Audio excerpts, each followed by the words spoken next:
paghinulsol, miingon ang Ginoo, ang gingharian sa langit haduol na.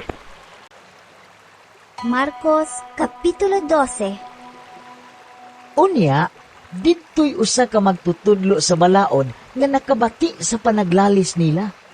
Nakita niya nga maayo ang pagkatubag ni Jesus sa mga Saduceo. Busa, miduol siya kaniya og nangutana. Unsa mang sugua ang labing mahinungdanon sa tanan? Mitubag si Jesus. Mao kini ang labing mahinungdanong sugo. Pamati, Israel. Ang Ginoo nga atong Dios, maura gayud ang Ginoo. Kinahanglan nga higugmaon mo ang Ginoo nga imong Dios sa tibuok mong kasing-kasing, sa tibuok mong kalag, sa tibuok mong salabutan, ug sa tibuok mong kusog. Ang sunod mao kini, higugmaa ang imong isig katao sama sa imong kaugalingon. Wala na'y sugo nga labi pang mahinungdanon kay niining duha.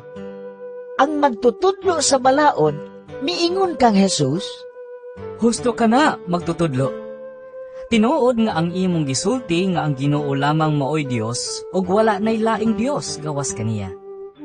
Busa ang tao kinahanglang mahigugma sa Dios sa tibuok niyang kasing-kasing, sa tibuok niyang salabutan, sa tibuok niyang kusog, o kinahanglang higugmaon niya ang iyang isig katawo sama sa iyang kaugalingon.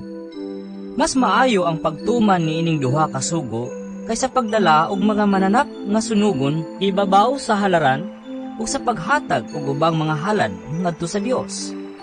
Nakamatikot si Jesus nga maalamon kaayo ang tubag sa maong magtutudlo sa balaod.